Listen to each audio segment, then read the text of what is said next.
Three, two, one. Because this one turns red. First. That turning one, you see?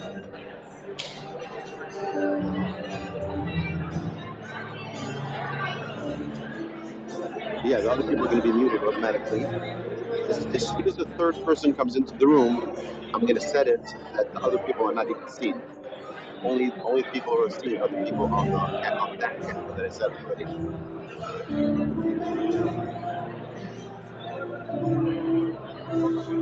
Yes. Right. Oh, I can just turn off the sound so you don't hear it. But I need to be able to hear it because people are going to be signing in.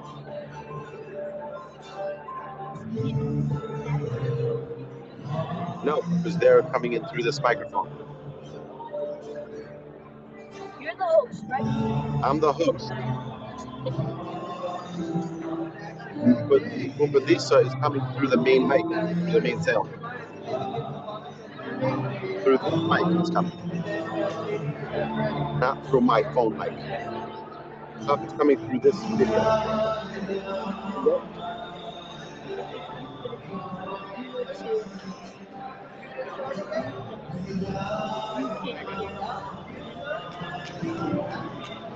If I mute them, then I won't be hearing them exactly. I did it for like 2 seconds, and I stopped doing it. When they did the first video, I got so upset. I said, I'm not going to do the next one. Because I feel like it's With Ari Uber? Me too. Oh, nice.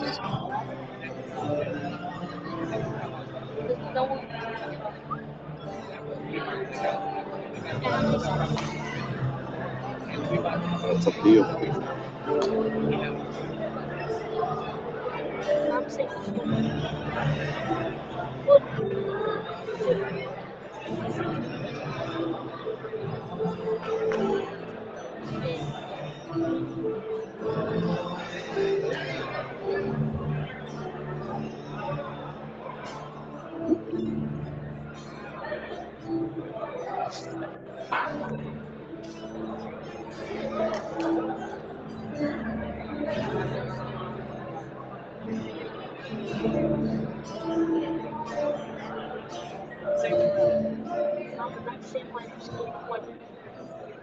Oh, really? Still blinking 24? What? Yeah, it was that one. Yeah, it's exactly that one.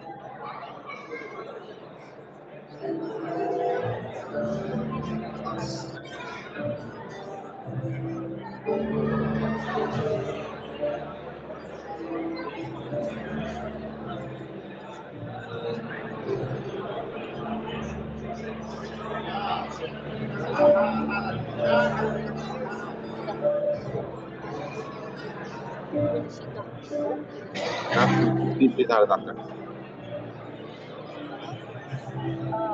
He's the DMTC.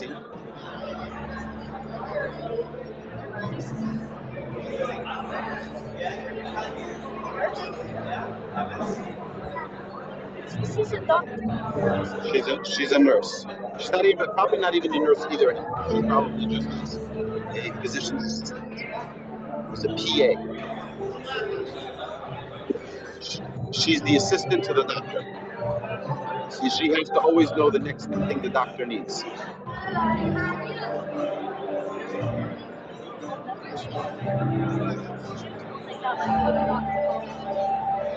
Right. It's very important because a doctor has to get the things done. But he can't do that without an assistant getting it. Because otherwise, he's going to start doing something and then he's going to go get come back. Everything's going to be a mess. You know what I'm saying? Not legally.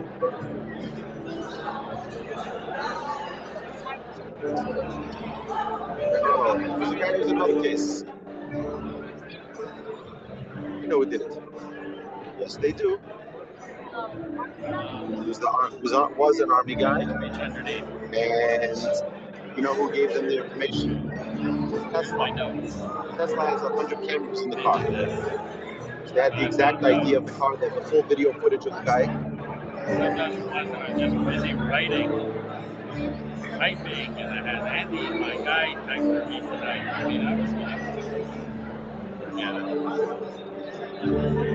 forget it. Dr. Monk, Dr. No, double check.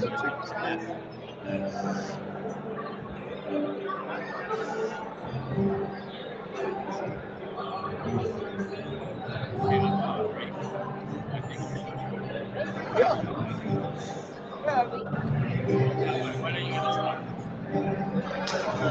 Mazel tov. I don't know if they could hear me.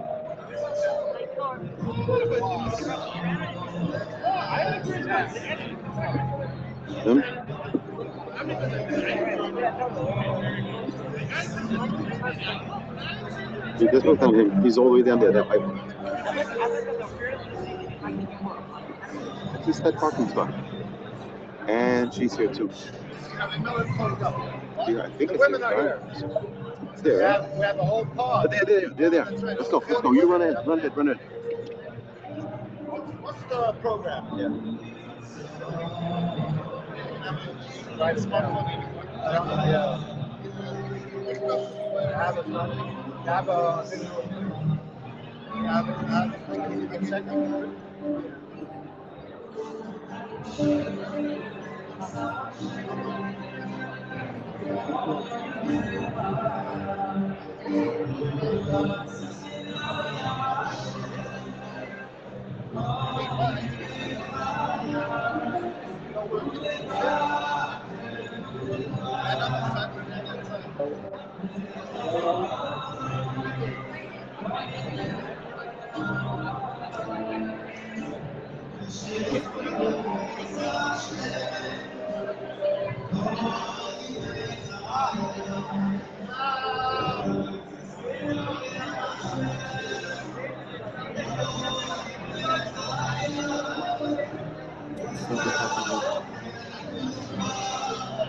You want to get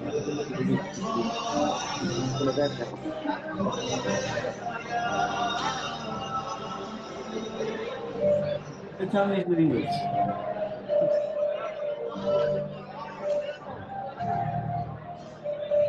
Nisi, how do I open the door? Yeah, one, two. Where do I stand when I open it?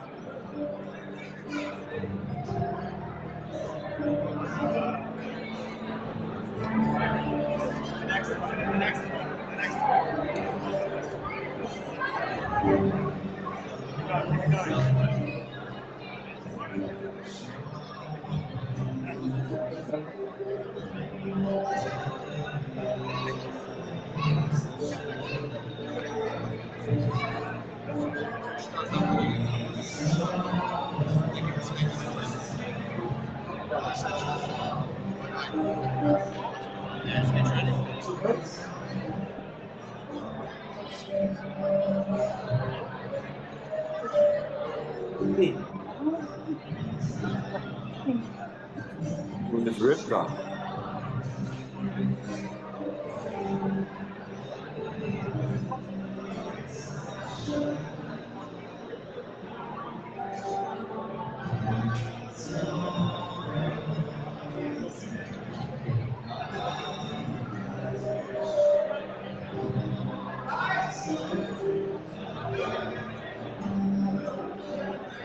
How do you open the door?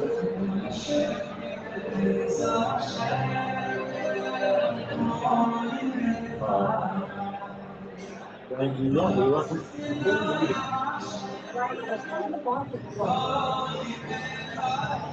Okay.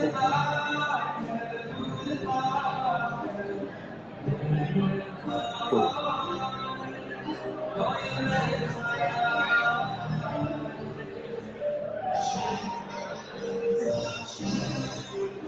Good morning, man. It's so old.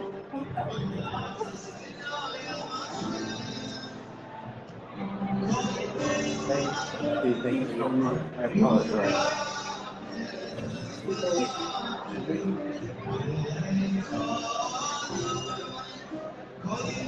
I was at the event.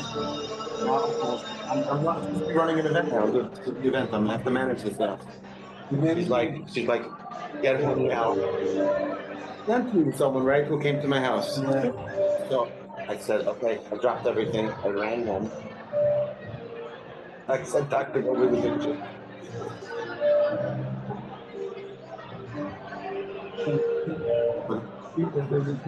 Wow.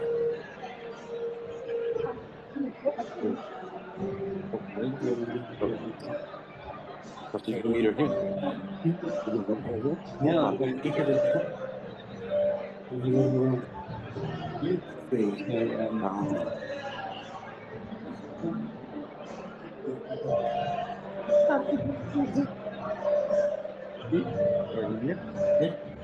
oh, hello. You good to see this? That's so nice. The showroom. I'm gonna go and sit with you. Come on, sit with you. I'll sit with you, okay. All right. I'll put a little thing. I'll put the little people in the room anyway.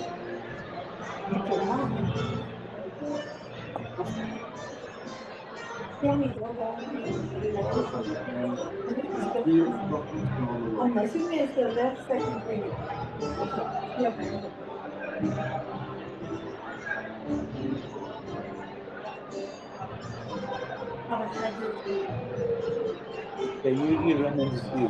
How should I do this? Just in another room? Yeah, sure. Hi. Just as soon as people come, you do it from here. And you put this.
Ladies and gentlemen,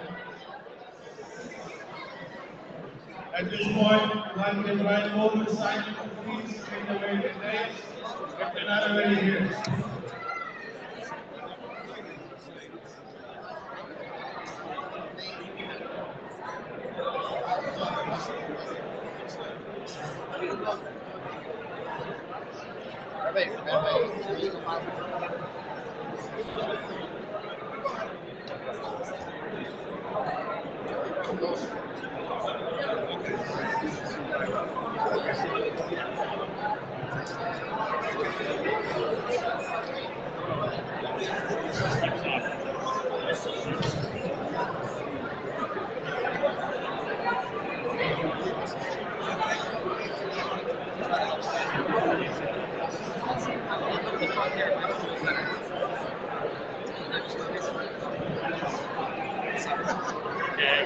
I've been hit worse before.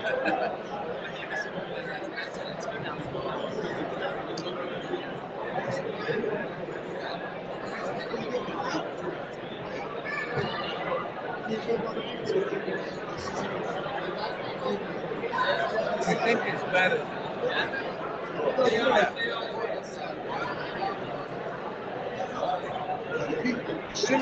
I think it's better behind.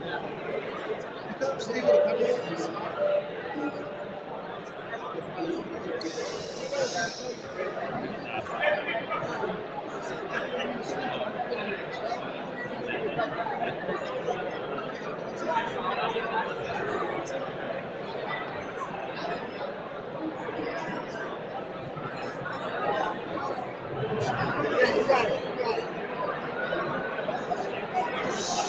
evening, ladies and gentlemen. Please find your seats, or find a seat.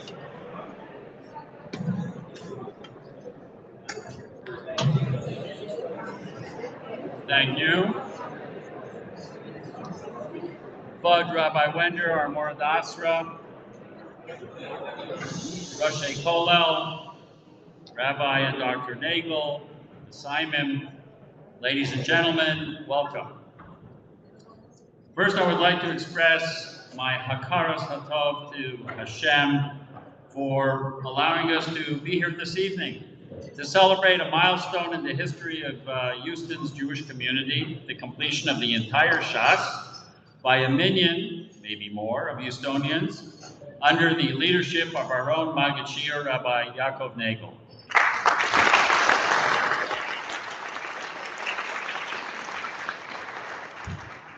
So it was about 23 years ago that Rabbi Nagel volunteered to teach the Daf Yomi.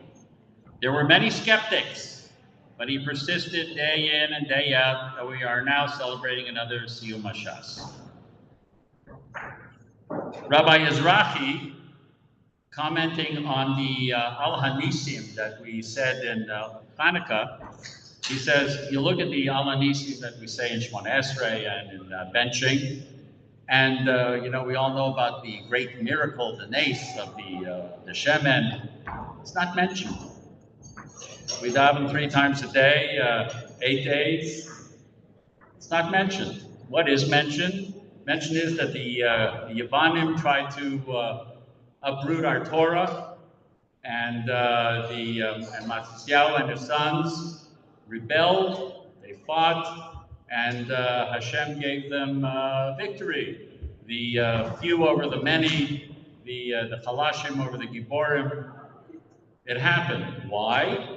What's the lesson we can learn from this? The lesson is you have to try. If you try to do something, l'shem shamayim, you have a good chance of getting it done. But if you don't try, nothing happens. We could be walking around with togas today. But Am Yisrael Chai. Why? Because Matisyahu and his sons tried. Rabbi Yaakov Nagel tried. He says, I'm going to give it a shot. I'm going to try to teach Daf Yomi. And if it works, great. If it doesn't, I tried. And we are here 23 years later celebrating.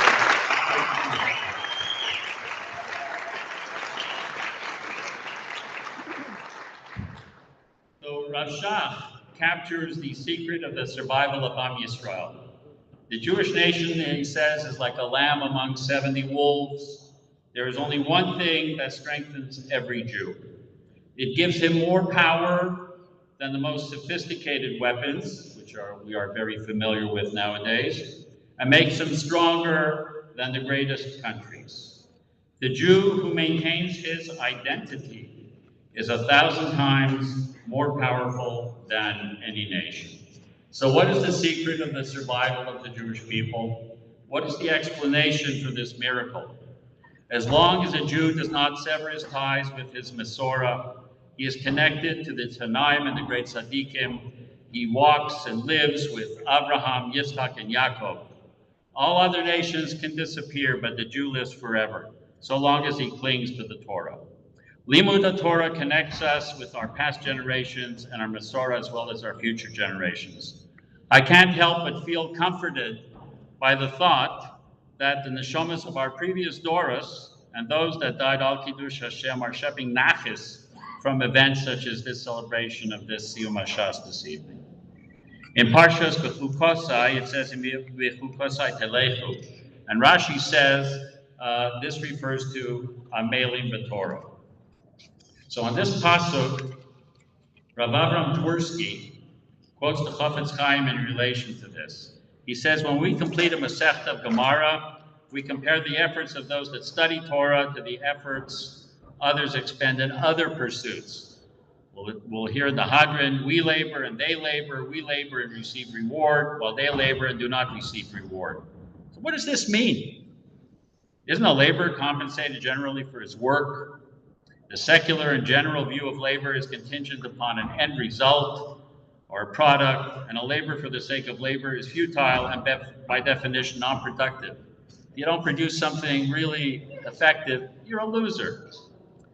In Torah, we labor and we are rewarded for the labor itself. In the hustle and bustle of our daily lives, amidst the myriad of responsibilities we each have, our Maggid Shir, Rabbi Nagel, provides us with time where we can immerse ourselves in the wisdom of the Gemara.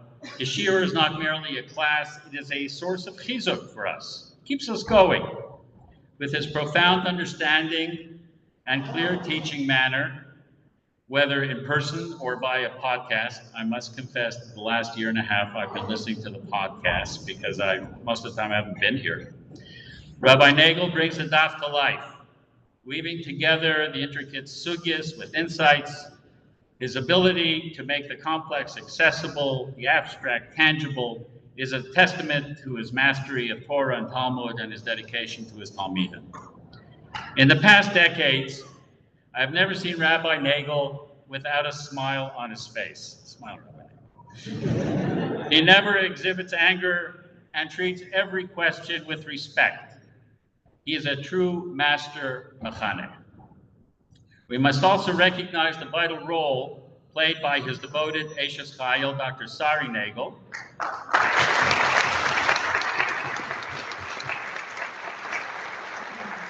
who stands by his side in this noble endeavor.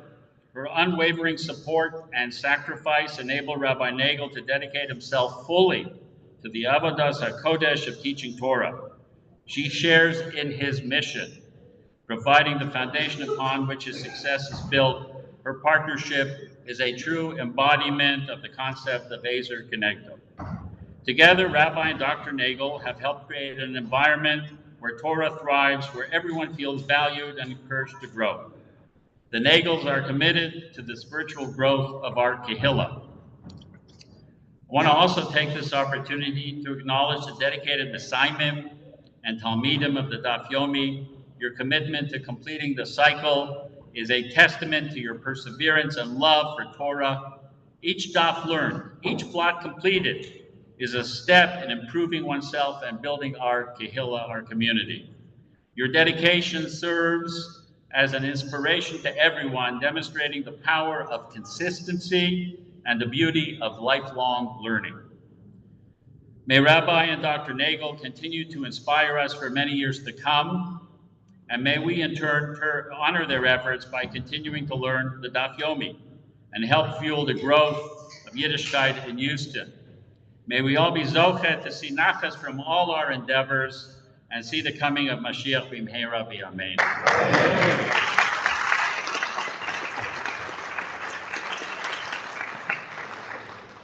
I'd like to call upon Rabbi Wender, our Mora d'Asra, to say some opening words. Thank you.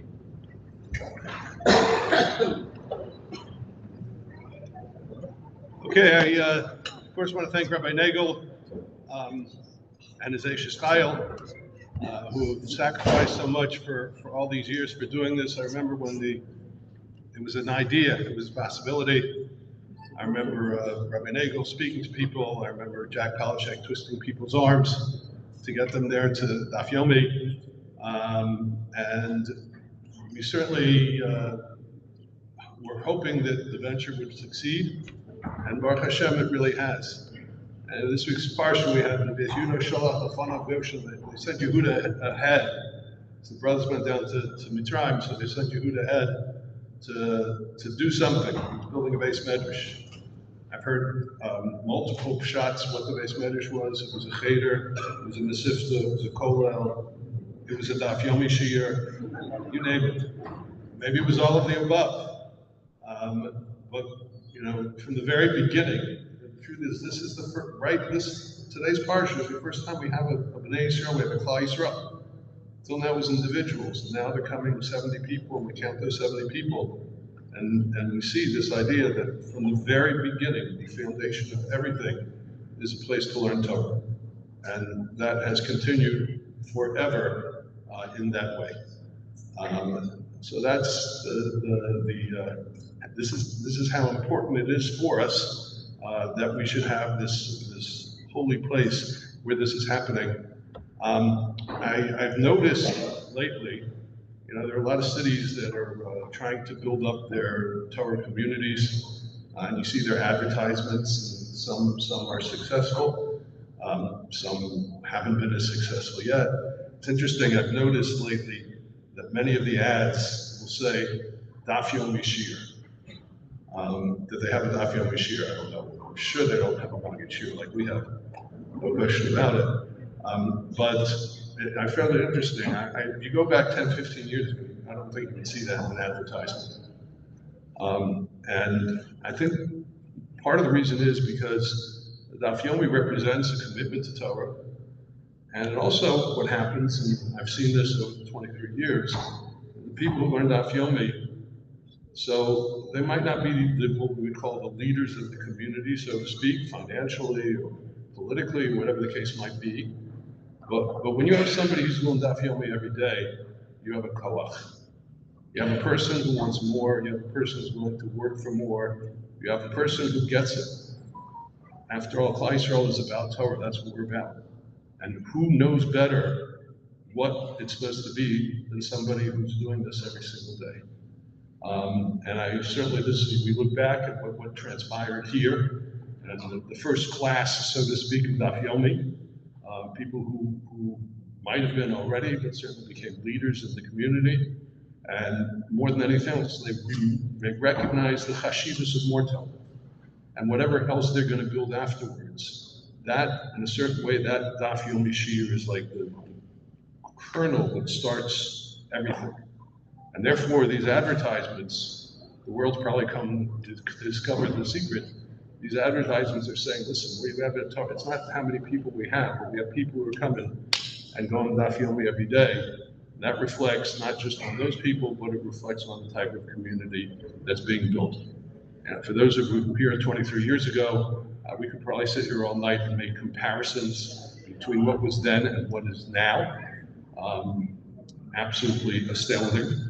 And I think those who are here recognize that and understand that. And we should realize, we've had a lot of wonderful people come through, and a lot of wonderful people who've done work, and a lot of wonderful people who've contributed to what's going on here. But part of the beginning, in my mind, of what's transpired is that unit, that beginning, that seed that's planted with Daf Yomi, and it's continued since. We've had people who are still going, we have people who join, we have even people who join and it's not for them and they drop out. You have people trying to do it, but when it's every day, when it's something you're trying to do every day, that's a tremendous koach. And therefore, you need a Maggid Shir who's going to be there almost every day. Just tell it to a few trips, a few simchas, but as is Hashem. But at the same time, that devotion to it, it's clearly, it's Rabbi Nego's Shir, and what it has done for the individuals and for the community is beyond description. So we wish Mazel Tov to all the Messiahim, and we look forward to celebrating this great Simcha once again 7.5 years from now, but about 8,000 miles away from here, not here in I love Houston, Texas, but it's not Yerushalayim, America. So that's what we hope the next one will be.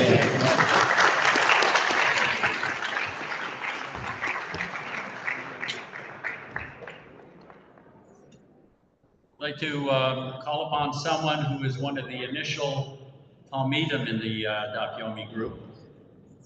He's also a founder of the shul and a pillar of the Jewish community of Houston for many decades. I'd like to call upon Dr. Jacobs, David Jacobs.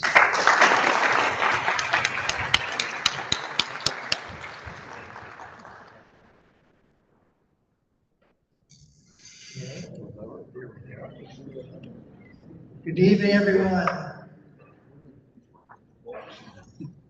Distinguished rabbis, Kollel, younger lights, honored guests, fellow community members, dear family and friends. For those of you a little newer to the community, I am one of the two David Jacobsons, and we now have a young Israel.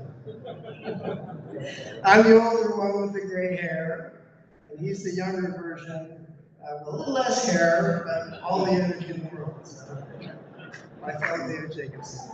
But you got me tonight, and I am deeply humbled and grateful as we celebrate this momentous occasion, the completion of the third Siyum Hashas, Yomi, and Young Israel.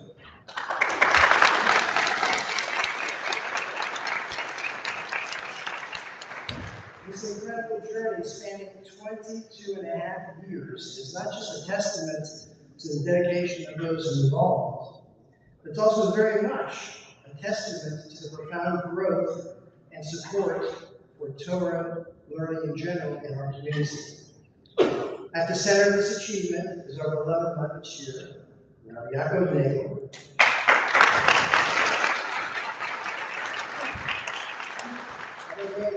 Your unwavering commitment to guiding us through the Daf Yomi day after day for 22 plus years. Nothing short of amazing. Your clarity, patience, and warm smile have provided steady navigation through the vast sea of conflict. Of course, we know this journey would not be possible without the support and sacrifices of your wife, Dr. Sari Nagel, and family.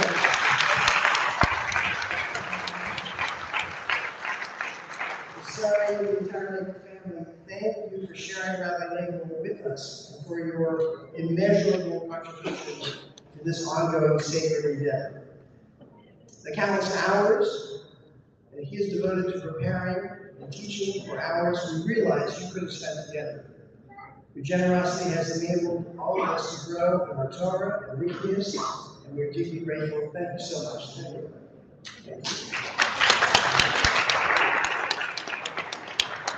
I also want to extend my gratitude to all the documented participants throughout the years, both past and present, and to their families as well. I especially want to thank my own family, my wife Suzanne, and children. I know I could have done it without you, and I think the same holds true for most of the site. We couldn't do this without the serious commitment of our loved ones. We know that learning about them is a serious commitment, but you guys are the ones that make it possible. As I reflect on why I've remained committed to Daf Yomi for all these years, two primary principles stand out. The first one comes from our esteemed fourth pastor, Rabbi Winder, who long ago once taught, and I paraphrase, for any goal you wish to accomplish, consistency trumps the flash of inspiration every time. It's the consistent effort day in and day out that wins the race. Sound the way over? Sounds good to me. The second principle, although I've known intuitively for many years, was explicitly stated recently by another one of our esteemed rabbis, Rabbi Nosson Duva, during our Shabbos Mishneh Shechor, which he leads. He told us that trying to keep a new resolution or improve on a midah through sheer willpower or determination alone almost always fail. Sooner or later, witness all of the failed diets and exercise programs that we seem to notice every 2 weeks or so falling by the wayside. Rather, those efforts that survive and thrive are the ones that we enjoy or find a way to make enjoyable. These two ideas resonate deeply with me. The Daf Yomi experience combines both truths. The consistency of daily learning, coupled with the camaraderie, humor, and warmth of the group, not to mention the coffee, has made this journey not only fulfilling but truly enjoyable. Rabbi Nagel, your patience, warmth, and perpetual smile have made the Daf Yomi experience one we look forward to every day. Thank you.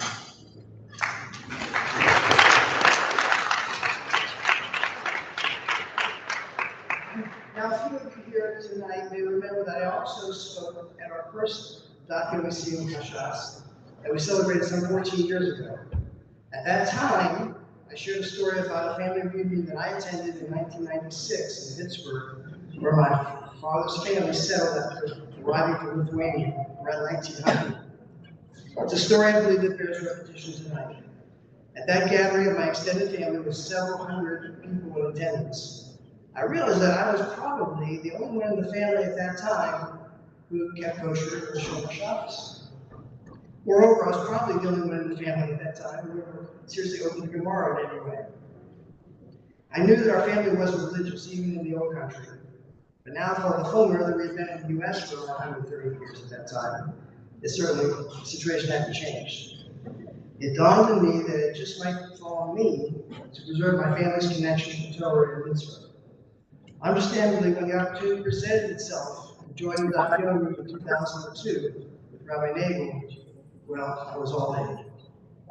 Now, some 22 plus years later, it's hard for me to believe that I've been through Hashas 3 times. What did you get? Nevertheless, more important to me is that it seems that learning about the Yomi is a way helping to reconnect my greater family to the ongoing story of the Jewish people and its promised glorious future.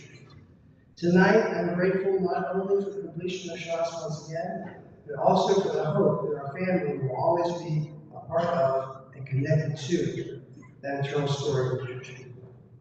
As we stand together tonight, reflecting on this monumental achievement, may we all take pride in not only this particular one, but in all the tremendous quantity and quality of Torah learning that goes on in our Houston Jewish community.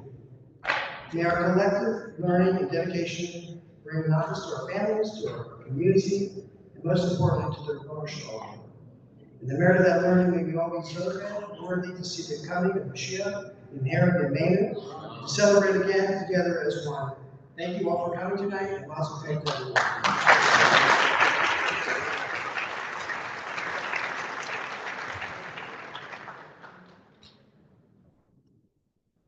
Next speaker is someone who is frequented Houston for many years, many times. Many of us who are a little bit older know him well. Most of you do not. Recent arrivals. A gentleman who started learning with Rabbi Nagel, and every morning his daily chavrusa, wherever he is in the world, he connects with Rabbi Nagel via WhatsApp, and they learn. And then Rabbi Nagel gives over the shiur later on in the morning. So I'd like to call upon Rabbi Nachman Bornstein to say a few words.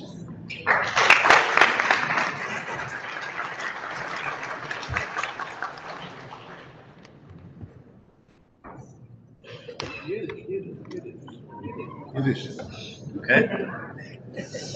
A gute Woche to all of you. And a Mazel Tov, first for the Messiah, but the Mazel Tov is for all of you that came to celebrate with us. As you come to a wedding, one is coming to the wedding, he's coming to celebrate. So Mazel Tov to all of you.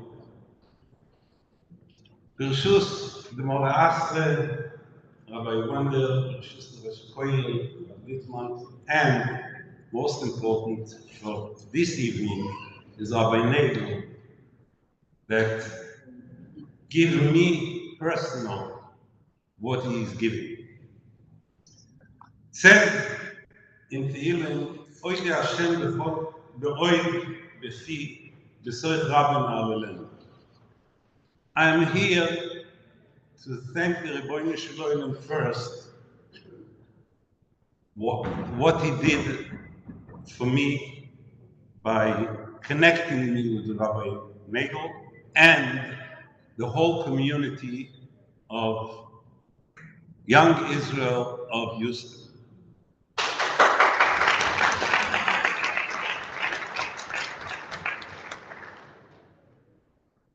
The Rav already mentioned what we read in the Parsha that Yankel Vini is preparing to go to Goshen. He knows already where he is going. He's going to Goshen, but he is sending Yehuda to prepare. But he's sending him for two purposes. He's sending him first That's what the Pasuk says. El Yosef. First he's sending him. The Rabbeinu Bechai, I mentioned that he's sending him to choose a home. Bias. That's what the Lashon of Rabbeinu Bechai. He's sending him to choose a home. What does it mean, a home? A home means that it will be a home of Torah. And a besmedrash. Lo'oiros. That's in the besmedrash. So, I came here. What is the purpose of the besmedrash? Besmedrash is, and the Rabbi Chaim mentioned that, to have all the kids from Yaakov Avinu have where to learn Torah. And that's what really you build here. You build here, and if I can say, I was witnesses when I came here. It was a very small community, a very small besmedrash, and only a besmedrash. It was not all of this, what you see today. This is right after. And the Torah is telling us that story about the besmedrash, about the home, is not a story. Torah is not stories. Torah is a very fine, it's a way of living, and it's giving us, all the generations, what we're supposed to do. And this is what I came to Houston 19 years ago. And I was looking, I know that I have to be here a few days a week. And one of the things that I was looking is, where is the besmedrash? Where is the lo'oros? La'atkim lo'i beis Talmud, at the Lashon for the medrash. And I found the young Israel of Houston, that place. I came in, and I saw Rabbi Nagel giving a shiur, Yomi. That was after, it was a few years that he said already. And I came into him after davening, I remember. And I came into him and I asked him, Bianco, who you preparing the shiur with? When are you doing it? So he's telling me, I'm doing it in the morning before the shiur. I asked him, okay, can maybe I learn with you? He says, yes. The next morning, we've been here in the morning, open up the besmedrash and start learning. And Baruch Hashem, we continue every single day. No matter where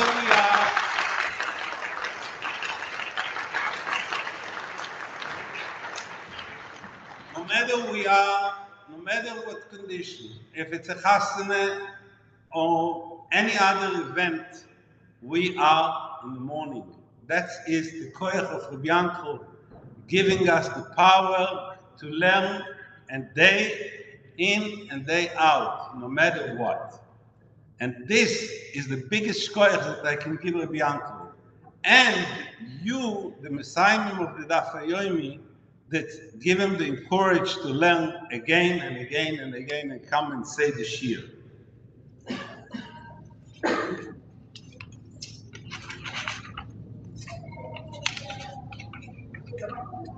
And you are ending now a Siyum of Masechet Bava Basra. The end of Masechet Bava Basra, we will hear shortly the Siyum, but those ones that learned know that the end of Masechet Bava Basra is speaking about one subject. It's speaking about guarantee, a guarantor and a guarantee. And Arevus. And the question is, what is it? And by the way, it's connected together with the parsha. Because the Medrash started this parsha, it says,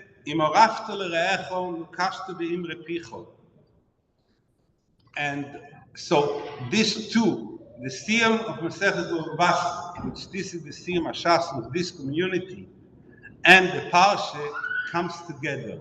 It's all about Arvis. What is an Orif? An Orif means I'm putting myself in for you, right? You borrow money from him. What is my business with that? But no, I want to help you. I want to be a guarantor and make sure that this guy that giving you the money is okay with that. Why is it? This is because we are Kol Yisrael Arevim Zeh Lezeh. The Medrash brings down also that Amar Rab Chanina, Brach min hasholosh. One of them is min ha'arvos, but this is only in money.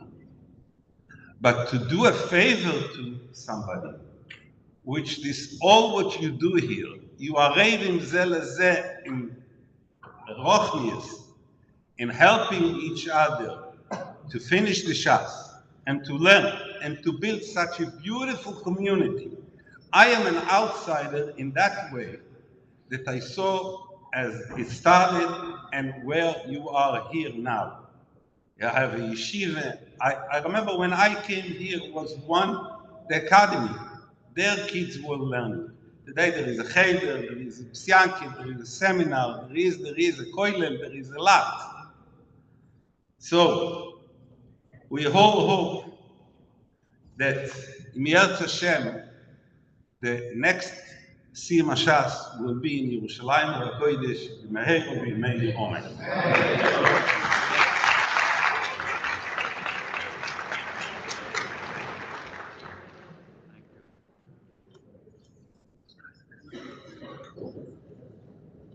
I'd like to call upon the Rosh HaKollel, Rabbi Shlomo Littman, to do the Siyum of the Hamasechta, followed by the Hadran given by Rabbi Nagel.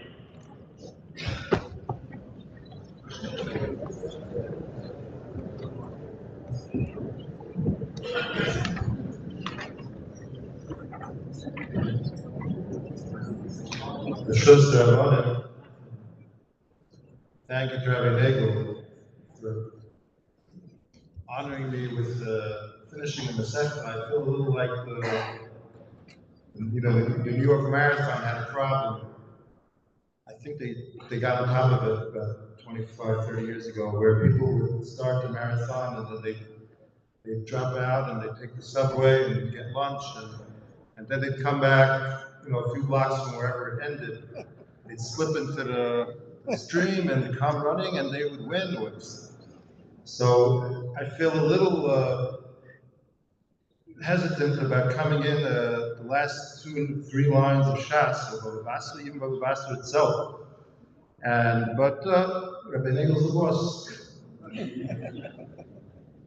As Rav Nachman mentioned, the last discussion in the Masechta is about Orei, the guarantor. And there's a shaila here, what affects the legal obligation? If the loiva, the debtor, doesn't pay, the guarantor has to pay. Why? How does it become a chiyuv? So there's one opinion in the Gemara that the principle of Arbus is based on if Ruvain wants to lend Shimon money and he's hesitant to do so, so when Levi comes and says, you can lend him the money, I will be the guarantor, and then Ruvain goes ahead and lends, so the hana that he gets, that Levi gets from the fact that Ruvain is relying on his word, that is what he gets, and that's the what's it called? The consideration. That's the consideration, that hana is a consideration that obligates him to pay. So there's one day in the Gemara that itself is enough to affect the legal obligation. There's another Amar in the Gemara who says that in addition to that, you have to do a kinyan siddur. There's an actual ma'aseh kinyan that has to be done to obligate. And the last 3 lines of the Gemara is telling us the halacha with regard to these shaylas. The hilchasa arei b'shas matan mois ligoy kinyan. If the guarantor agreed to be the guarantor before the actual loan took place, he doesn't need an additional kinyan because he has that idea, the hana, that Ruvain lent Shimon money based on his say-so is enough to obligate him. However, if the loan already took place and now they're talking about when it's due or other conditions of the loan, and Levi comes in and says, "I'll guarantee," so you don't have that degree of consideration, and you have to do a ma'aseh kinyan. With the exception to that being, if the bezdin legoy kinyan, if this guarantor comes after the loan takes place and it's in front of bezdin, and bezdin is the one who's allowing the debtor to walk out of Besdin without paying because of their guarantor. So that's much more, that makes that more chashuv, and that is enough to affect arvus even without a kinyan, even if it's after matan rice. The bahiyah no, the mehemen le gomer v'shab nafshe, the no that Besdin is believing him, he is gomer v'shab nafshe, and that's what obligates him to pay. Hadon olach get pashut to salikul lo masech b'vasra. I'll let Rabbi Yankov do that.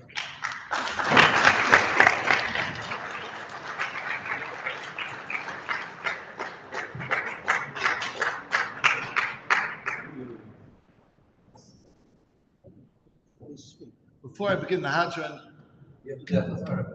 oh, Chazar. Before we get to the Hadron, that's what the word Hadron means. Chazar. We're going to do Chazar. We've already done Chazar 3 times around. Baruch Hashem. I just want to look back and think.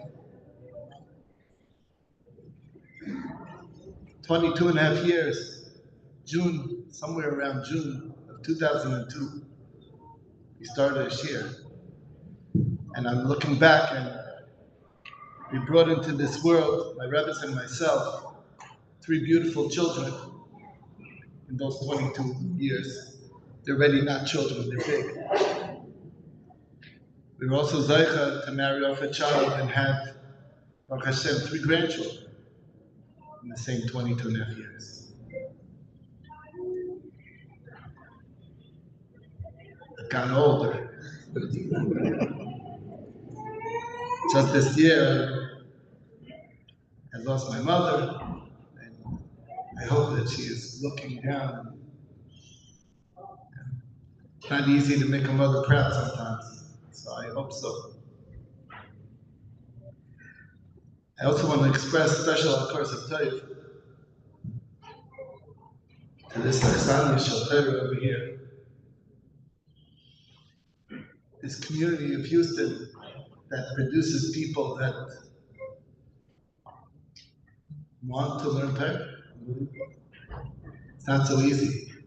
There are many communities all over the world that that's not something that interests them.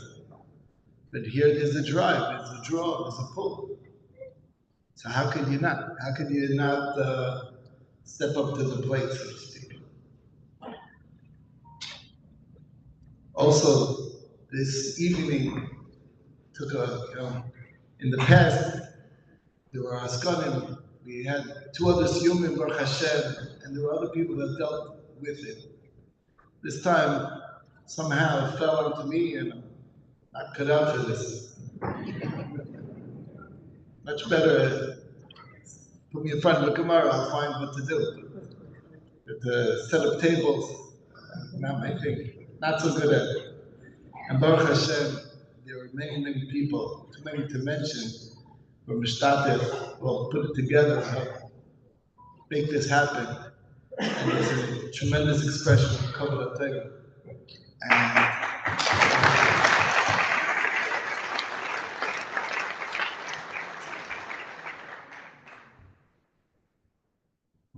I want to thank the caterer of Elo, Mitzvah Hashem will be celebrating with delicious food, and the band, the Pumadisa, will enhance our simcha.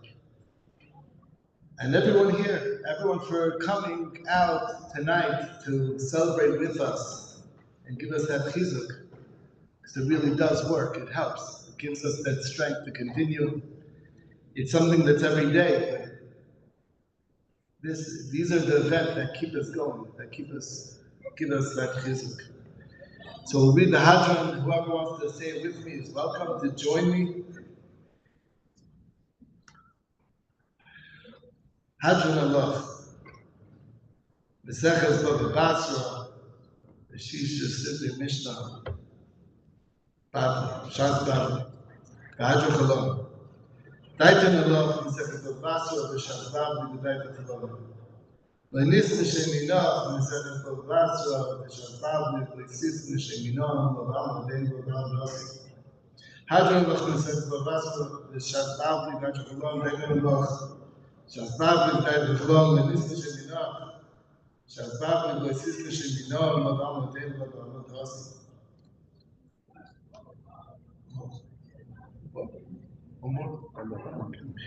Hajjalach, שהסברנו בשכלון דקלח, שהסברנו דקלח, בסיסטה של מינור, שהסברנו בסיסטה של מינור, מדע מודל, מדע מדרסי.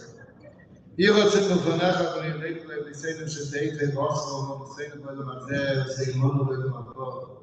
חנינה בפופו, רמי בפופו, נחמן בפופו, אחוי בפופו, אבא מורי בפופו, רפן בפופו, רופש בפופו, סוף בפופו, בפופו, דו בפופו. הבנה אדוני אלוהינו, כסתיב לישראל בפינו, וגידי יועץ עמכו בייס ישראל. הניח כולנו, אנחנו וצאצאינו וצאצאי עמך בייס ישראל, כולנו ידי שמך, ולא ידי ישראל עשך. מאוי ביתך הכנעני מצויסך כלב גילי, יהי ליבי סומי בחוקך ולמעלך וישראל ולאשכח פיקודך כגון כיסני, ברוך אתה אדוני למתני חוקך אמן אמן אמן סלוות. מוידם אנחנו בפניך אדוני אלוהינו ואלוהינו, ששמת חלקנו בישבי בית המקדש ושמת חלקנו בישבי חומץ. שאנו משכימים ומשכימים, אנו משכימים בדברי סוירה ומשכימים דברים תהילים. אנו המלם והם המלם, אנו המלם כמסר, והם המלם ואינם כמסר. אנו רוצים והם רוצים, אנו רוצים חיים לבוא והם רוצים לדרך שחס. שנאמר ואתו דין תגדים בדרך שחס, אנשי דומו ומילמו ויחצי ימי ונפתח בוך. יהיה רצון לפניך אדוני אלוהי, כשם שעזבתני לסיים שעזב לי, כי תעשני להשכיל ולסכת איסוס ולמחני ולסיינו.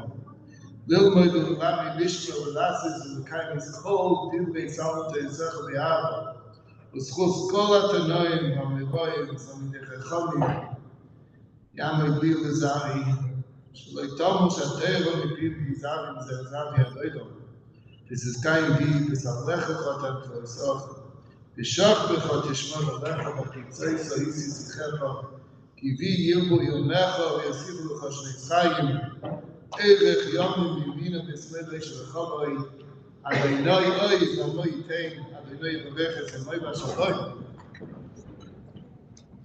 יסקדל ויסקדש מרבו. ילמדו עושים ויסקדסו. ולחיים ניסאי ולעסוק היוצאים, ויחיום ובבני כלתות ירושלים. ולשחלו לא יחלה בגבי ונקבו חלות וכל מן אבו. ולעשו בוכלות ישמעו לעשב ימליך ושלחו ומערוסי ביקורי.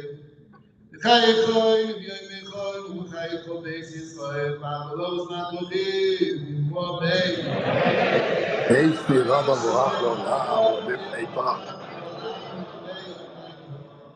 יתברך ישתבח ישבח ישבח ישנשי.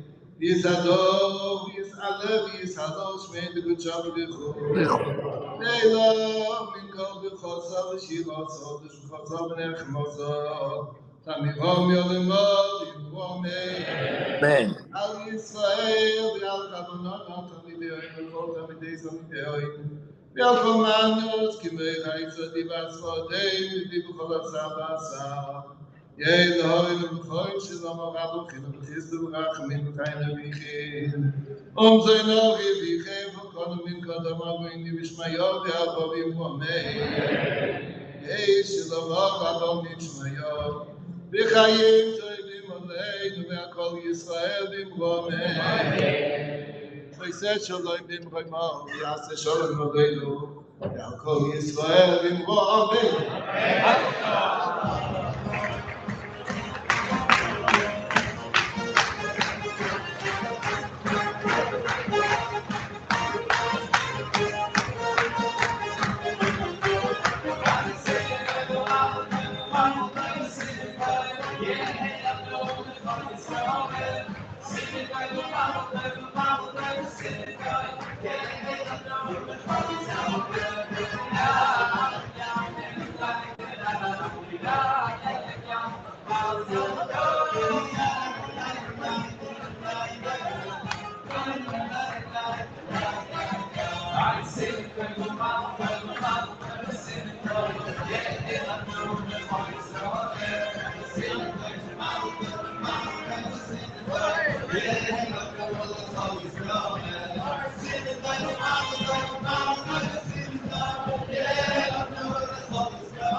a sad song.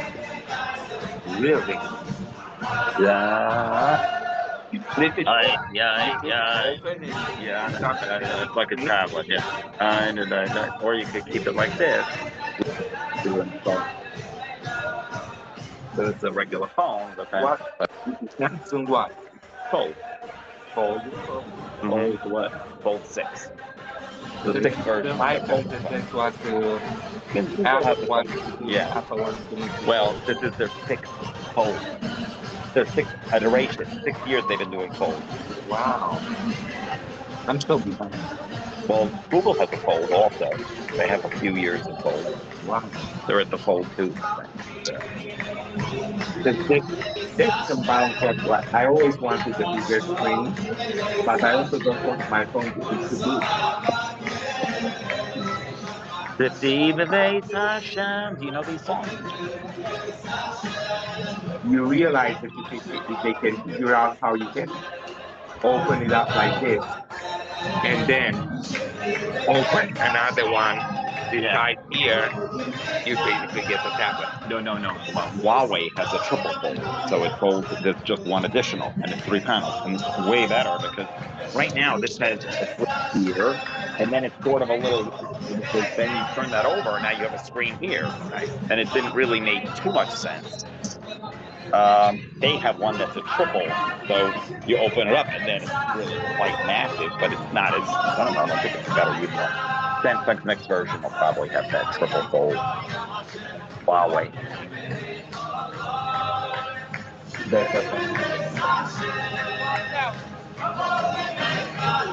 I think I already told you what happened. That I got the voice memo. Oh yeah, a little late.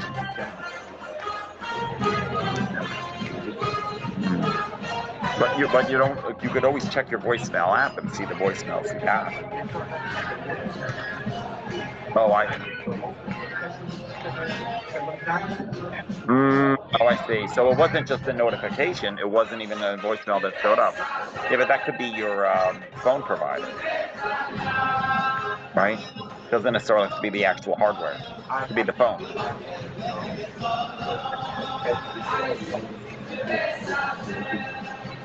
Right. I'm saying it could be AT&T meant that voicemail because usually the voicemail is not handled by the phone. Voicemail is typically handled by the provider.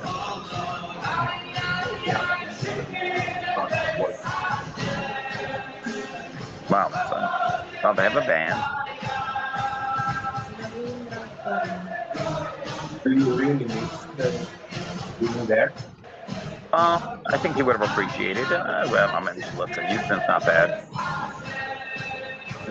No, I think where I was today was more important. I don't know what it is. I think it's 2 hours. It's very cool. What is it? Dark. Oh. Did you see it?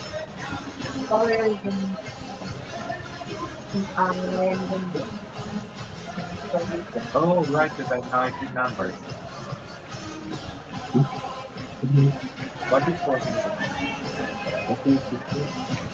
It's just numbers. 400. I thought of that number. Well, hoping 1, 3, and then 7 because you have to throw off the polygon numbers. And then because you want to have at least 2 numbers close to each other, so it's like not really random because you can avoid sequential. I did an 8, and then I was like, okay, what's a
Who's coming?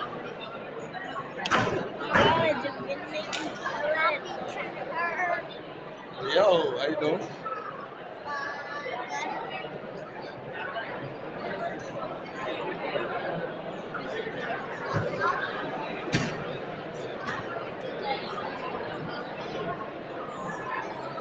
What? What do you have to think about? What's up? Nothing. What? Nothing. This is up.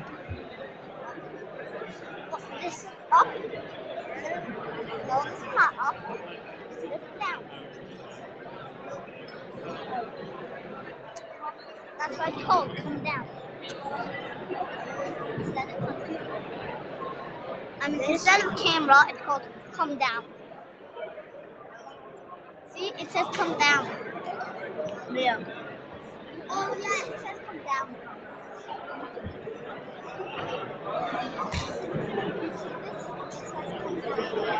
Come down. That's just well, this stands for come down. This stands for come down. What?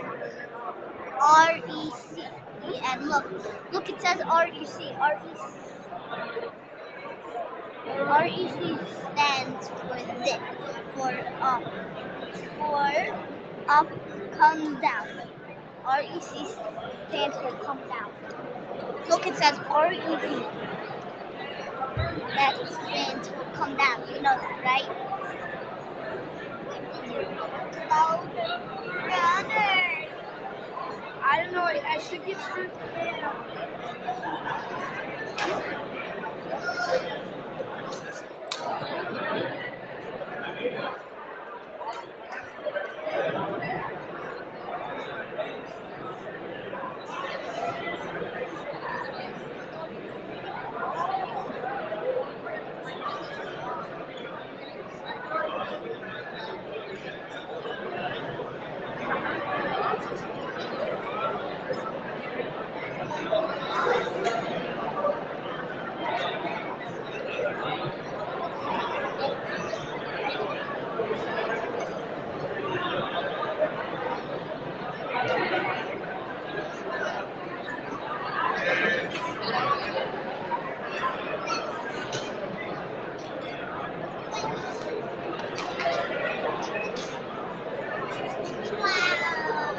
I'm so impressed.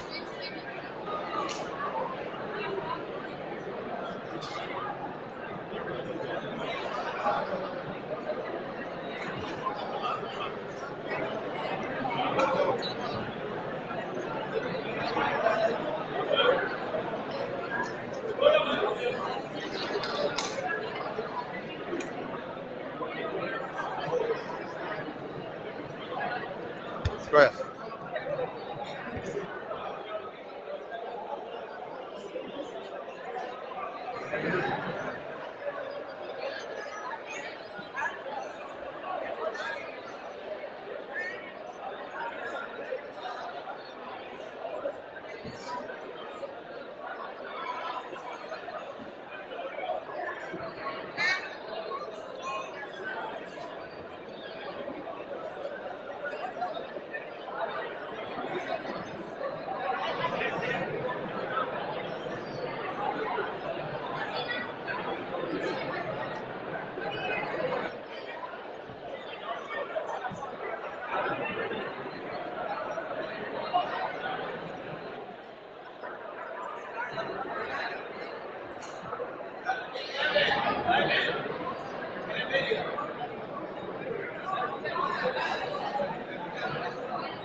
Right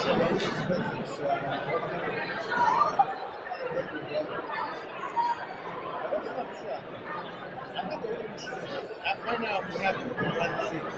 But I know it's a lot of Shabbos.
Ladies and gentlemen,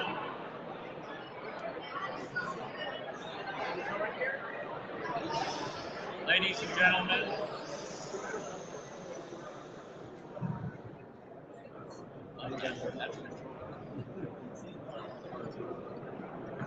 we just have the rest of the program is very brief. First of all, I'd like to call upon Rabbi Aryeh Wolbe to do the presentation of certificates to the Messiah. Maybe I don't know how Hatzalah call. Oh, he's back, he's back. Thank you so much. That's right.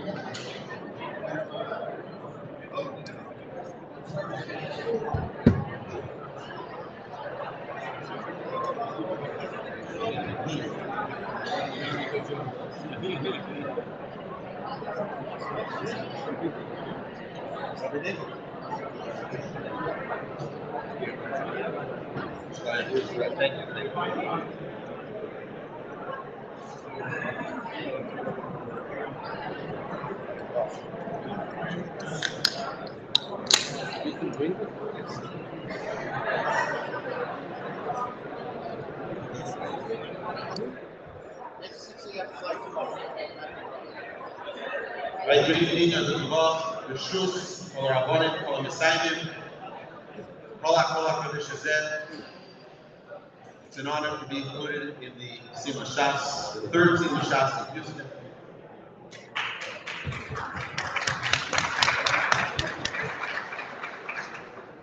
I want to thank my Yedid Nefesh, Rabbi Nego, for including me in tonight's program. You know, I will be the third person tonight to mention that Yehuda was sent to Mitzrayim before Yaakov Avinu to establish a Beis Medrash. And I know this because I was listening on the way back from the emergency. So it's an amazing thing that every person that comes to Houston at some point or another announces that they came to a midbar. Last night I was talking to a young man who says, I thought I came a year and a half ago. You hear the koil, a week ago it was a midbar. And you hear others, I'm sure Rabbi Wender, I'm sure Rabbi Rudinsky, Zocher L'Rocha, they'll say they came to a midbar too. That's a good thing. It's a good thing that every person sees that there's more room for growth. And I think that that's the unique quality of our community. There's always more to grow.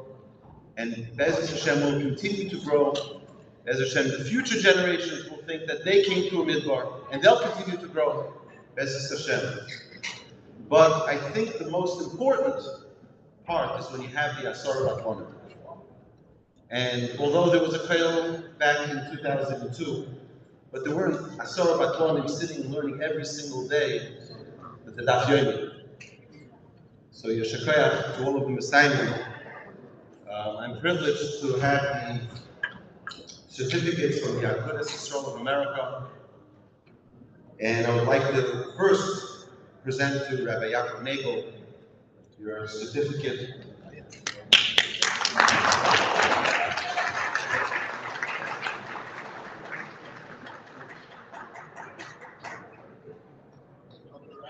Is Dr. Shkady. Dr. Shkady? Dr. Jacobson.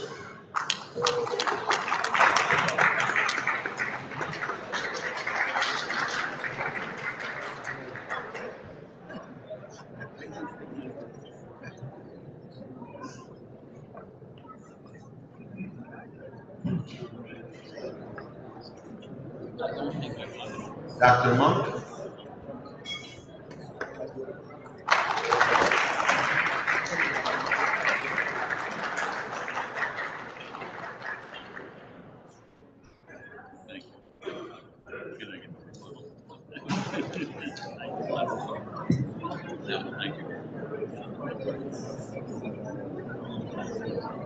Dr. Averett.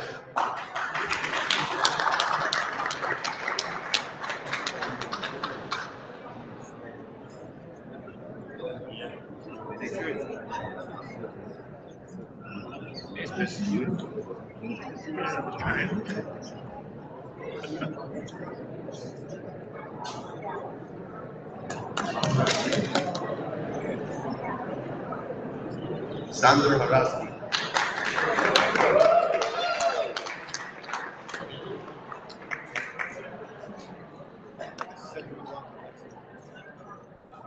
Steve Savitsky. Michael Ashak. Gary Katz.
Just like to add to what Rabbi Yomi said about the midler. I figure we have another 27 years to go to, it's not calling us twice a midler. Maybe sooner. And then we'll all be in Eretz Yisrael. I'd like to call upon Rabbi Akiva Ford, the Rosh Kollel, to do Haskalas on the 7th. Rabbi Orth. By the way, Rabbi Orth is one of the originals as well. He was here as a seed buffer way before most of you were here. He was there when some comments.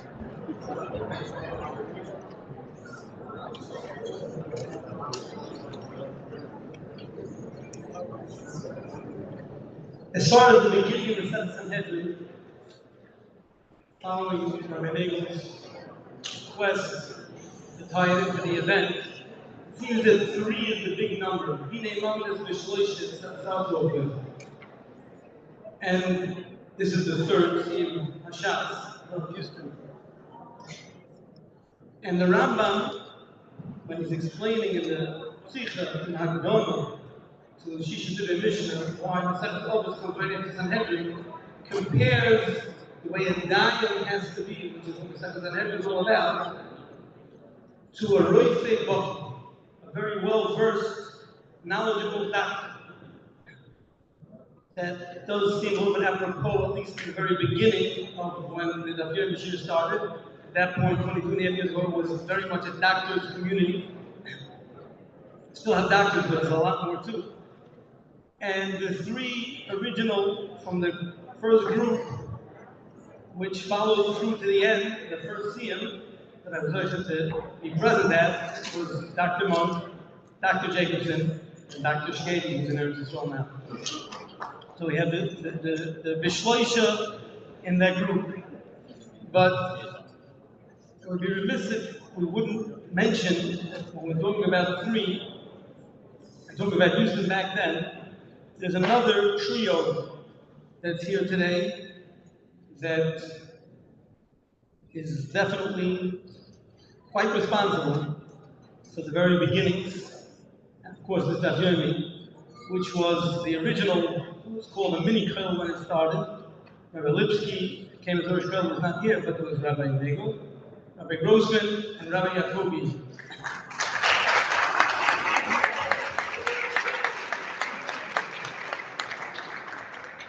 The Gemara says the Shloisha Hedyotis and the Shloisha Mumchim, depending on whether it's Hedyotis and Avoyis and Zelos and Avolis.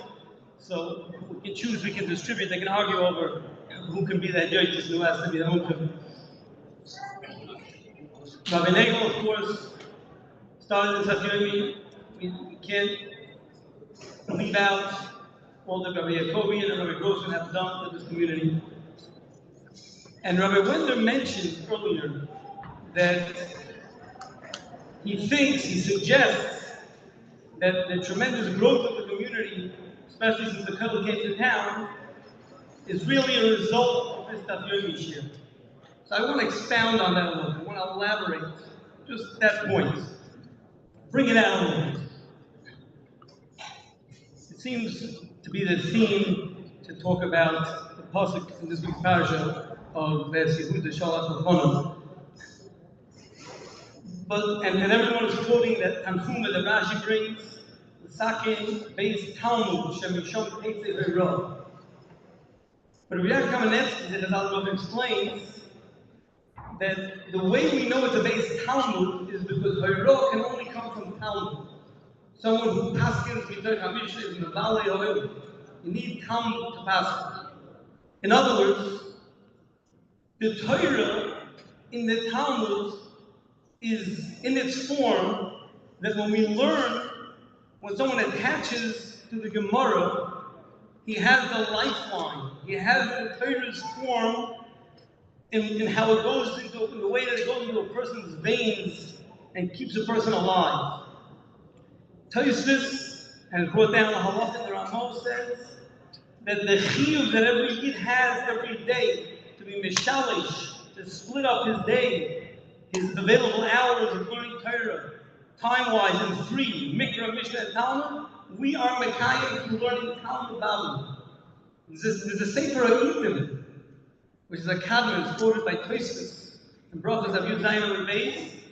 The Sefer HaItim says that when Rav Ashi finished the Talmud Bavli, and Eish came down from Shemayim and surrounded the Beis Medrash.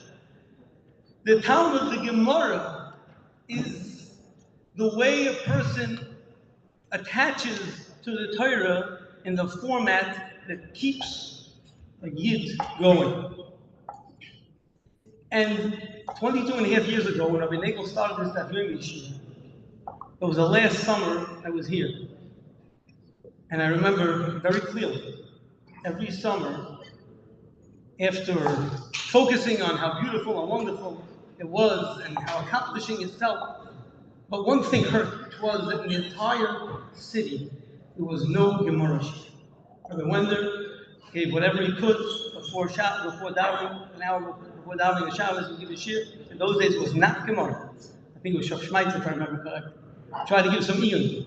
But there was no Gemara Shir in the city. And when Rabbi Nagel started Daf Yomi Shir, aside from being Daf Yomi, it was the first Gemara Shir in the city. And the Medrash, when it says Lahoyrois Lefono, it says Lefono twice. There's Yehuda Shalach Lefono, El Yosef, Lahoyrois Lefono. And the other part of the Medrash that many don't know is that the Medrash explains that Yehuda was being sent not just to start a base Talmud, but he was being sent to Yosef. Shalach lefonov el Yosef, lahoros lefonov. Because the Medrash continues to explain that Yosef, and all the years that he was there, did not stop learning Torah. Yosef was learning every day, just like Daf Yomi. The Medrash says, and that was the only way, because Yosef had been there already, doing the Daf Yomi for many years. It was the only way that Yehuda was able to come and set up a base Talmud, Shem Yisham Teitza Hiro. And that's what happened here. And just to bring it out, we'll just share a little piece of the history of Houston. You can go down in the Chronicles. When it's written up, the history of Torah in Houston. As we mentioned 20 years ago, everybody mentioned, that's what we're here celebrating, Rabbi Nagel started Daf Yomi Shir. 7.5 years later was the first Siyum Hashas. By that time, the community was growing. That was at the point where they were very, very busy putting together the kollel that is here today. Somewhere in between, I believe it was 3 years into the Daf Yomi cycle. It was, I remember clearly, it was Sunday of Shabbos Hanukkah. I got a phone call from Reb Zev. Excuse me if I leave out the doctor. I think it's a higher title that he's risen to nowadays. Then it was just plain Dr. Monk. And I got a phone call from him, and he said, you know, Akiva, I'm in town. Can I come talk to you? I said, sure. If Zev's going to come to my house. And the problem was I told my wife, and if Dr. Monk is coming to our house, we've been to his house many times, but you know, I had to find 2 dining room chairs that were ripped and matched. We tried to, you know, this is a Lakewood townhouse. We tried to make it fit with the decor that we're used to in Houston. And he came to my house, and we sat down across the dining room table. And the narrow side. Of course, I didn't meet all the way at the end. And he said, you know, recently some of us Balabatim in Houston were visiting Dallas, and we noticed how much it's growing over there. It's so beautiful. And we're having a hard time getting things off the ground, which that's the way it was back then. I remember every year we'd come in the summer, and Mrs. Wonder would tell us who moves to town, and new people in town. It was usually 2 people, sometimes 2.5, 2 3/4. And then the people that left, that was just about equal. So we were just observing what's happening in Dallas and how they're getting it done. And we had a meeting afterwards to try to figure out how we could do the same in Houston. Ironically, Dallas just last week celebrated their milestone of reaching a kollel that's now a Lakewood kollel that has 10 young alike. After many, many years of working hard and growing. Baruch Hashem, it seems that we've had fortune that pulled us to a little bit more than 10 young alike. But so his statement to me was that we met together and we were discussing what it is that's promoting their growth so beautifully. And it was brought up that they have a connection with the yeshiva. At that time, it was the Chaim Olim kollel. Rabbi Fried was connected with the yeshiva of Chaim Olim. And so we're looking to try to do that. And someone mentioned at the meeting that, listen, we have Akiva Ort in Houston, so maybe in Houston, now in Houston, in Lakewood, so let's try to connect with Lakewood. Let's see if we can make a connection. And then he left the floor to me to respond. So naturally, a young man in Lakewood that's approached with an idea like this, just looking around at other communities. I said to him, you know, okay, so maybe it's time. We had the mini kollel for a while, and I turned it to Torch, and they're doing beautiful things. But maybe it's time now to get a full-fledged Lakewood kollel, get 10 young alike and a rich kollel. And we set up a meeting. We scheduled a meeting that he should meet with Aaron Cutler to discuss this. I remember that I wasn't expecting to be at his meeting. Aaron Cutler and Dr. Monk, I don't belong there, I'm just a little guy. But both of them called me that day about the meeting, and both of them were assuming that I was going to be there. So I said, okay, I guess I'll have to come. But I came and I was quiet and I just observed. It was fascinating. Fascinating to watch Aaron Cutler in action. We'll say that for a different time.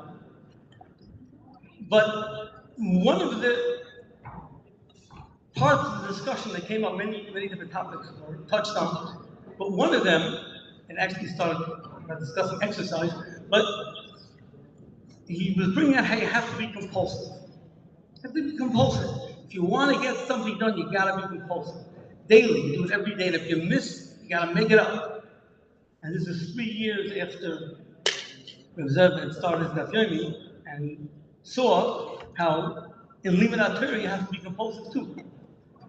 And by the time the conversation was over, he became Rav Zev, and he headed back to Houston with the mission to wake people up to realize that we're going to have to make ourselves a full-fledged kollel of tending the life. There was definitely opposition, there was definitely hardships, and he definitely was compulsive, and that's why we're here today.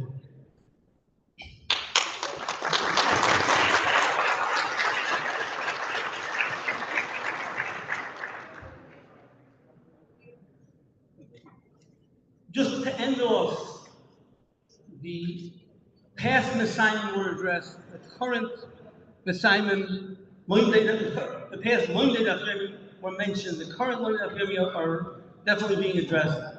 Now let's address the future Monday Dafyomi. The way that this works, the way that learning Gemara, learning Torah, makes a community, a person, a yid thrive, is because the Torah is Eitz Chayim. It's a life preserver. We're all drowning in a sea. We're drowning in a sea of troubles, of issues, of anxieties.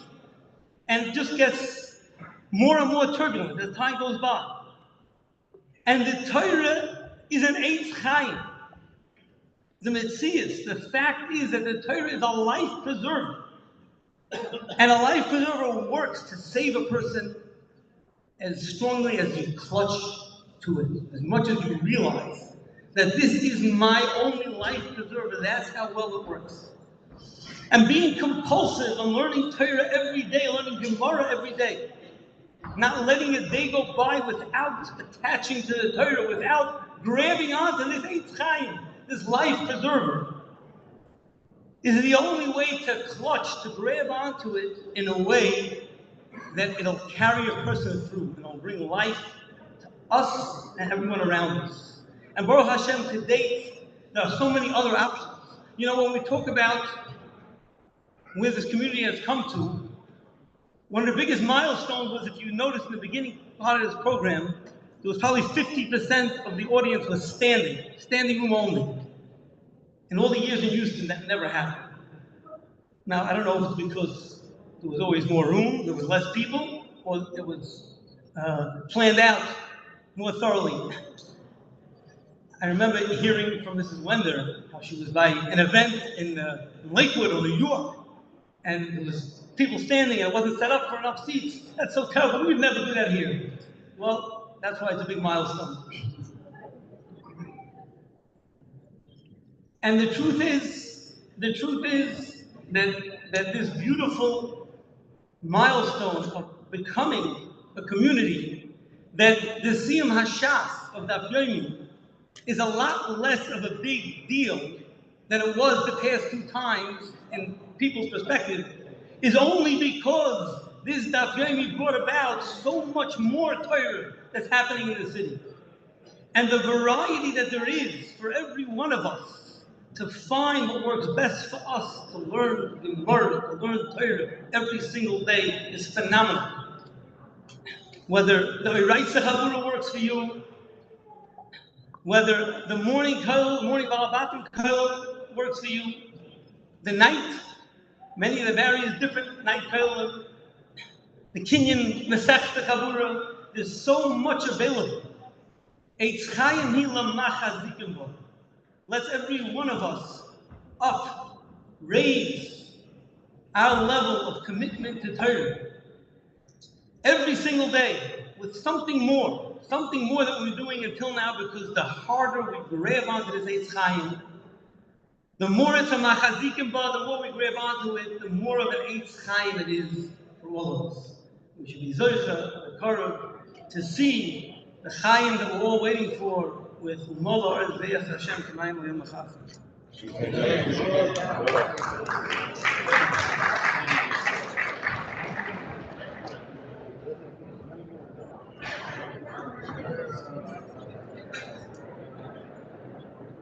Thank you, Rabbi Ord.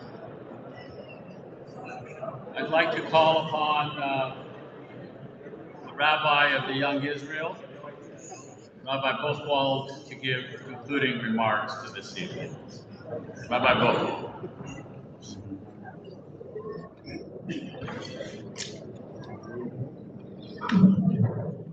Thank you, Dr. Monk.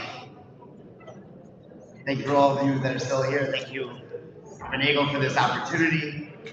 Mazel to Renego on this tremendous Siyum. Mazel to all the Simon for all of the effort you've put in.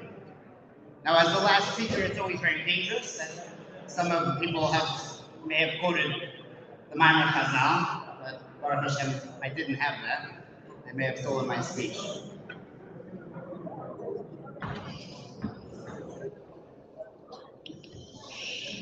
So I came across a fascinating article, a story.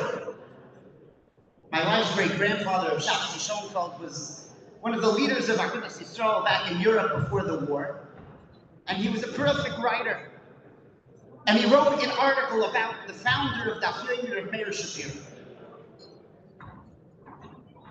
And he's standing there at the Knessia Gedolah with all the Gedolim, the Rosh Yeshiva, and Rav Meir Shapiro gets up there to speak, an incredible orator, an incredible guy. And there was a fellow standing next to him, an American reporter from the New York Times, who spoke not a single word of Yiddish, but he was enamored by Rav Meir Shapiro, in awe. And he turned to my wife's great-grandfather, Rav Shapsi Schoenfeld, and he said to him, whatever mutual language they had, who is he? Who is this Yachid B'Dorei? Who is this generational figure? And he began to explain to him Rav Meir Shapiro. But little did this reporter know how true were his words. Someone who changed the world that we live in. But what does that Yomi mean to us? What does it mean to the world? And I think, and as we've seen here in Houston, of having a Renegel Shir day in and day out for much longer than I've been here. Of just like every other shul in the world, there's a Daf Yomi Shir that any Jew, no matter what their background, no matter where they're from, can walk into that shul and join that shir, following yesterday's daf and do today's daf. It's created a universal language called Daf Yomi. And that means that not just the members of the shir here in Houston that sit and listen to Rabbi Nagel every single day, but they can talk to those who learn it by themselves to wear their chavusas. That you can see Dr. Jacobson walk over to Benjamin Medetsky.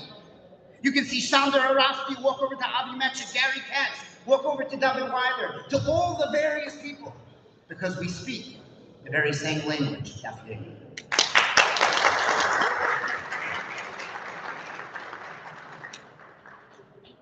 That was the revolution that Rav Meir Shapiro gave to us.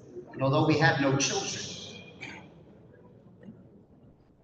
but all the Lingdei Daf Yomi are his children. But why are we here? It's an incredible accomplishment. Shas, 7.5 years commitment. What are the rest of us doing here? I haven't finished yet. Most of you haven't finished yet. It's nice they invited us to their party, but why are we celebrating along with them? So I think what it's all about is the effect of their learning on all of us. We read this morning in the Parsha, Yosef HaTzadik reveals himself to his brothers. Ani Yosef, ha'oid avichai, is my father still alive? He doesn't say Avinu, our father. He says in the singular, my father.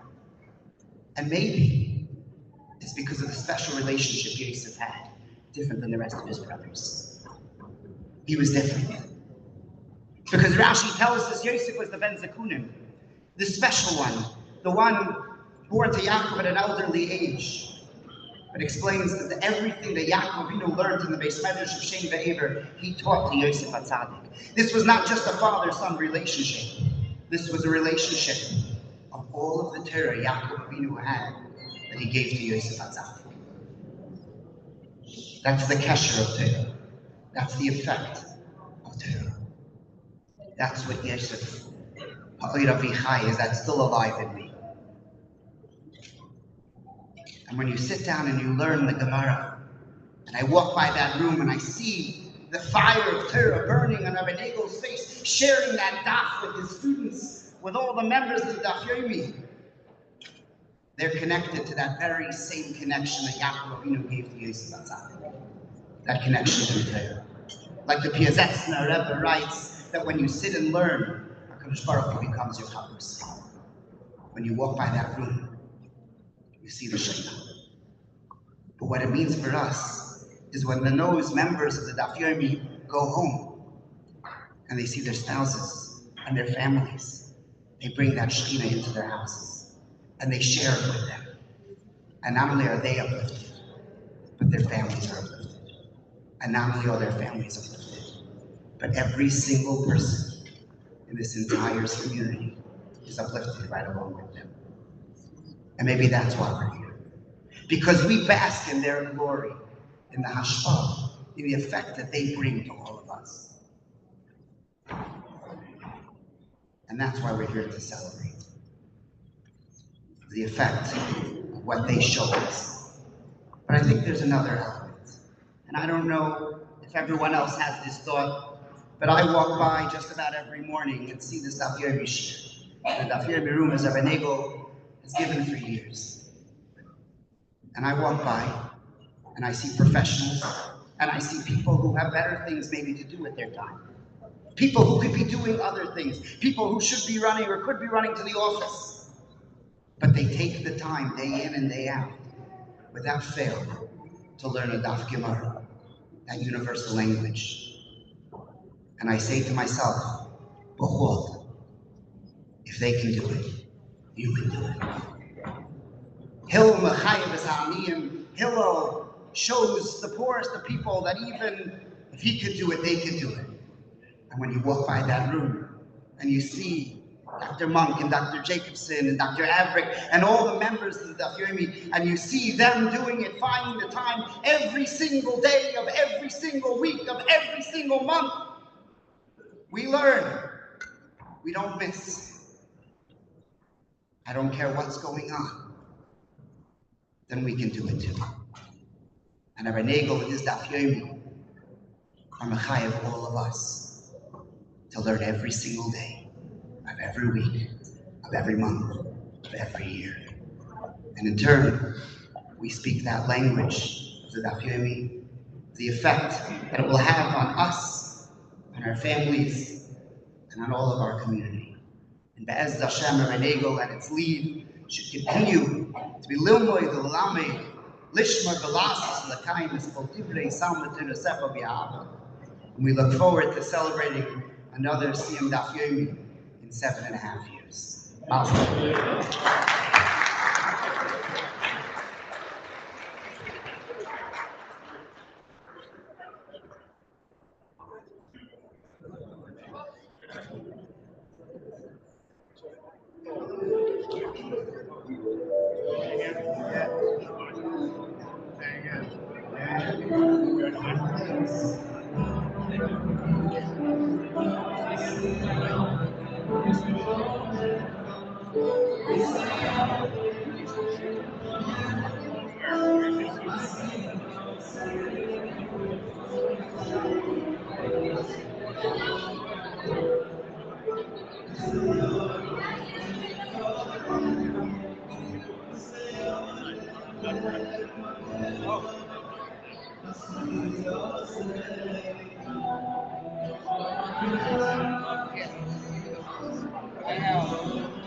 Bench.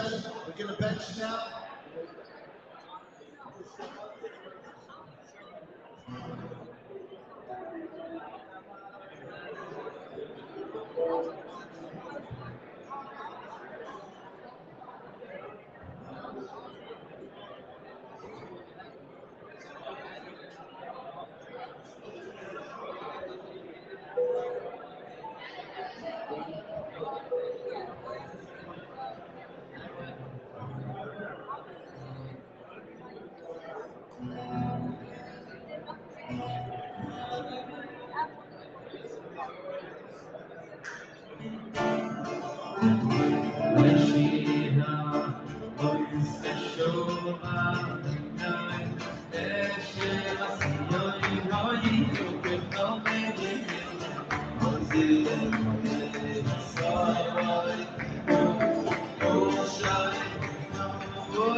Yishem Adonai Barak Meitati Allah, Pursues, Rav Nagel, Wender, Rav Rosh Kol, Baran, Baranam, Rav Kai, Nevarat, Elhainu, Shekhan, Mishua,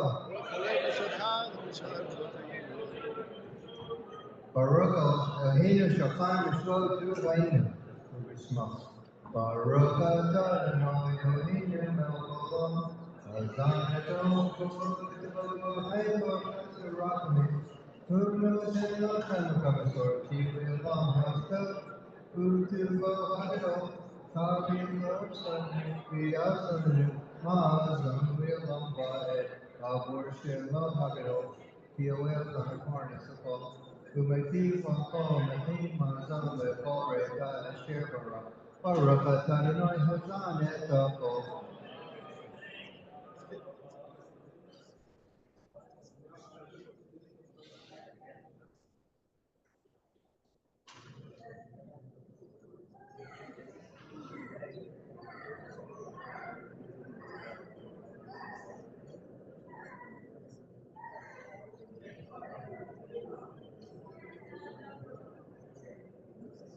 Baruch Adonai, our hearts, Kahamazah.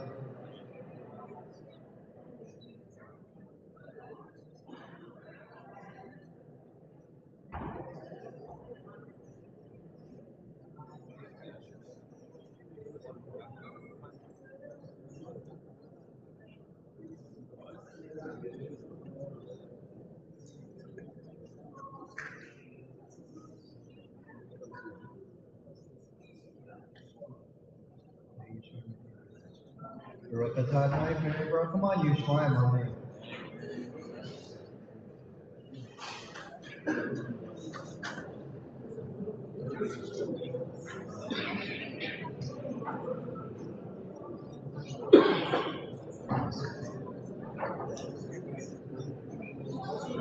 We love all Hasharadim.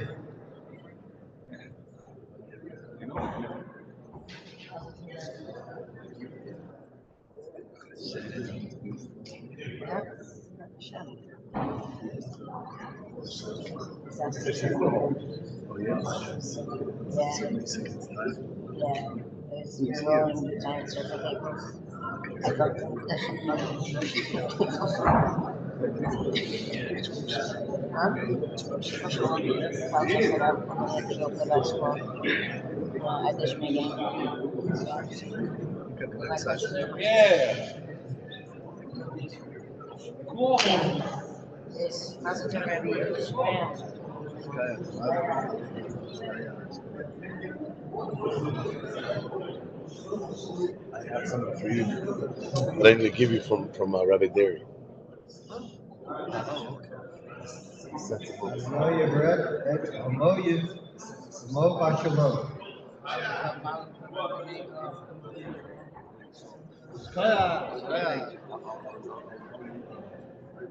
Take your bill.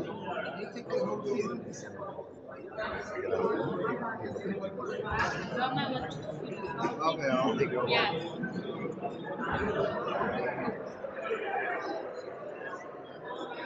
Sure, we had a kid that wasn't feeling well, so we had to bring some food back. Okay, thank you.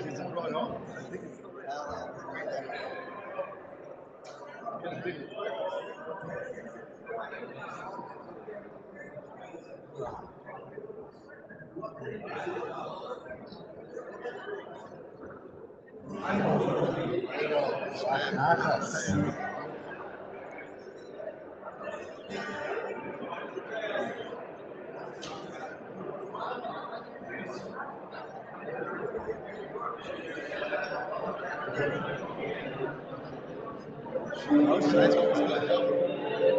I really like ice cream. That's so good.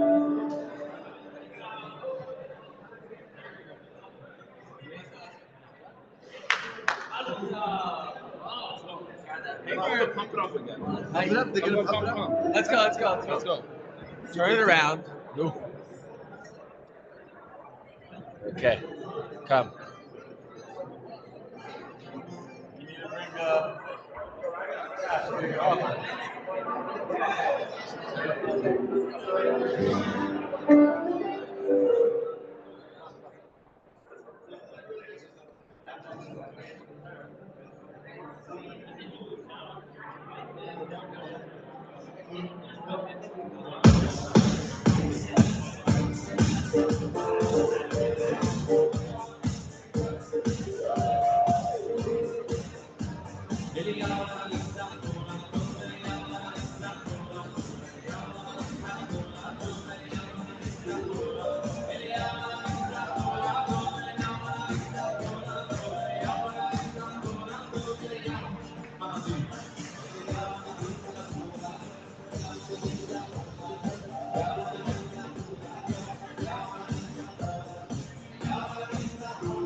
Rabbi, what's the final songs? What's your favorite final songs?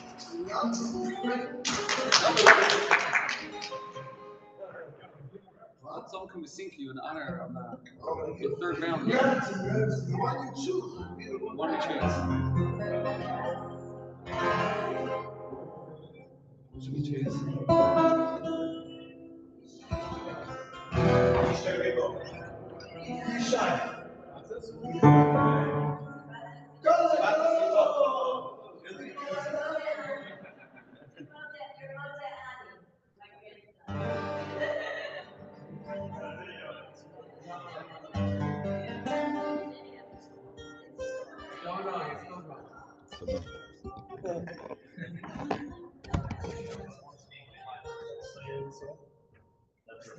It's an honor of affiliation.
Sure.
Thank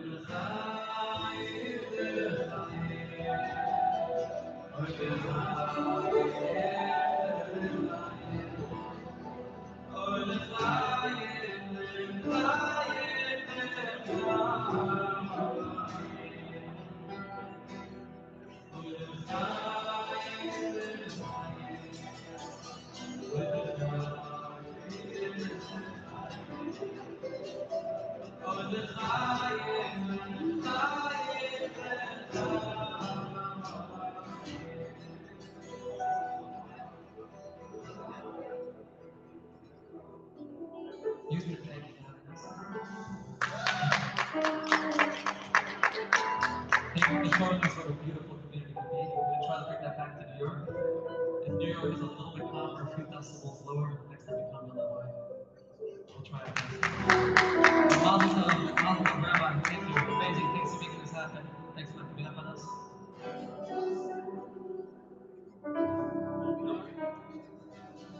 All right. Good luck. Thank you, Rabbi.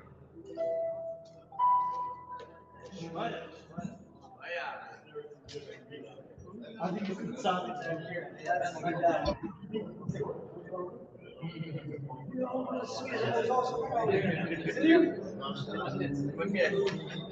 He's like, well, I gotta walk over to him. He walked into the corner. He likes it in the corner. It's 8 Davis. It's 8 Davis.